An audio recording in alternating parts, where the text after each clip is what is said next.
And we are back on the build phase. I'm Mr. Ben, and today we're going to talk about a new featured format, and that's going to just crash right into my first criticism.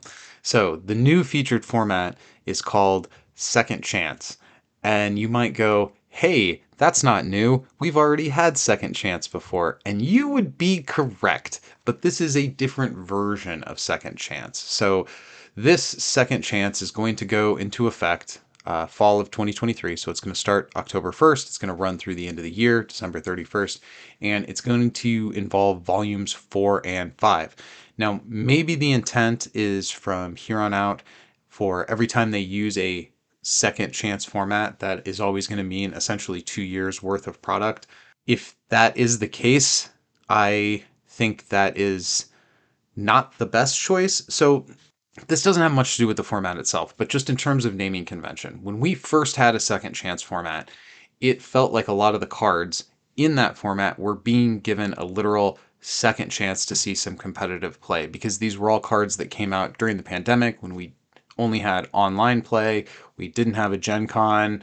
There was a lot of versus tournament stuff that didn't happen as these cards were coming out and when these cards were new, and therefore these cards were being given an actual sort of a first chance, but a second chance at being the celebrity spotlight, hot new thing in the tournament scene. That's not really what's happening now. Now we have volumes 4 and 5. Some of these cards, this isn't their second chance. This is so to. I guess let me pause on my name critique here and go through the rest of the rules. So you can only use cards from the last 2 volumes, so that's going to be volume 4 and 5. You can include any basic location in your deck, even if it's not from 4 or 5. You may include any wild special locations in your deck that share a team affiliation with your main character or a supporting character in your deck, even if those locations are not in volume 4 or 5. The standard separation of photographic and illustrated universes still apply. And unlike last time around, we will have a total of 24 volumes in this format, so go wild. Be on the lookout for future announcements. So that's reading directly from the Discord post that Veets made about 7 o'clock yesterday. 7 o'clock Central Time yesterday. 24 expansions in the format. That's cool. 24 volumes, issues in the format. I really like that. That's going to be a nice, chonky card pool for us to sink our teeth into. But why call this second chance? It's so confusing to me. For one, again, as I already touched on, we've used that name before. So there's going to be some people who search up second chance on Facebook or Discord, and what they're going to find is information pertaining to the previous version of the second chance format. And yes, if somebody's doing research for a tournament, it is incumbent upon them to do good research and not sloppy due diligence. So that would be their own fault for not having the full information. But like, you could avoid all of this by just giving featured format 21 a unique name. But this is really neither here nor there. So let's dig into the actual what matters here. So we're starting with volume 4 and 5. So this is going to start with the Masters of Evil expansion, and it's going to run through Future Foundation, the most recent. But let's go through each of them just so we're on the same page here. So the first arc that is going to be included is the Darkness and Light arc. So it's going to be Masters of Evil, Mystic Arts, and Into Darkness.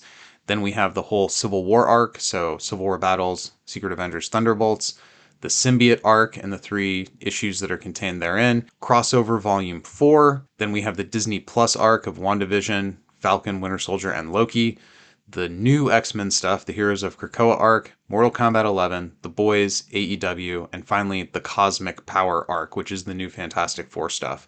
As was pointed out in the initial Discord post by Veets, this is a full 24 issues. This is a lot of cards that we're going to get a look through, and I am pretty excited about this. I like the idea of having a format where some of the stuff that you're not really able to do in Incursion, it's just, I like different formats. So giving us a look at these most recent cards in a more limited way. So some of the like the most broken, nasty, gnarly stuff from the past is edited out of this, and we're focused on like more recent things that have occurred, which frankly, there's some pretty broken, nasty, gnarly stuff in recent cards as well, which is fine. Part of what's exciting about card games is having to deal with the really extreme nasty, gnarly, crazy stuff. I think that's cool.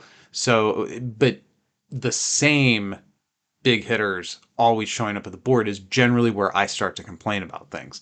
So, giving us a format where it's not limited to just a couple of teams, or it's here's a nice big card pool, and admittedly you could be cynical about it and say, well, Upper Deck's choosing to focus on the most recent stuff, so that incentivizes people to get the most recent yes, that's fine. I have no problem with them doing a featured format that incentivizes people to get the most recent stuff, because honestly, isn't that what we most of us want to be playing anyway? I want formats that let me buy the boys and then play with the boys. I want formats that let me play with my new stuff. And you can be cynical about that, and that's totally fine. I don't disagree. There's a valid cynical take on it, but I also think it helps if you look at like the oh gosh, was it the Oklahoma event? The recent event where they added the boys in, and there was some concern like, oh well, is this going to throw off people's testing?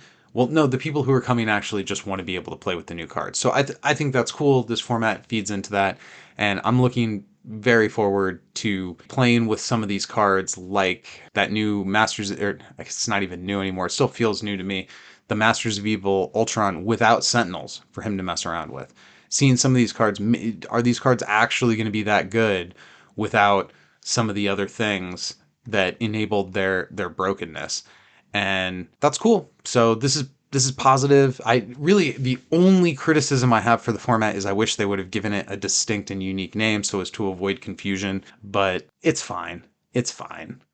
Whatever. Overall, I'm very, very positive about this. I'm looking forward to revisiting some of the cards that I used in the previous Second Chance format. Like, I think Wit will look forward to coming back to his Carnage deck and seeing some of the new tools that have been opened up for that. And although realistically speaking, I'm probably just going to keep building out of the boys. I'm just too excited for the boys to actually be a thing. So that's probably where most of my deck building is going to be focused for the foreseeable future. Really looking forward to testing this format and messing around in it, trying to do some prep work. Although I think it's unlikely I'll make it to Delaware, I'm looking forward to exploring the format that we're going to see in Delaware. If you like what we're doing here, you can support us at patreon.com/thebuildphase. A shout out to all my patrons. You guys help keep the lights on around here. Join the coolest clubhouse in Versus, patreon.com/thebuildphase. Till next time, go win some games.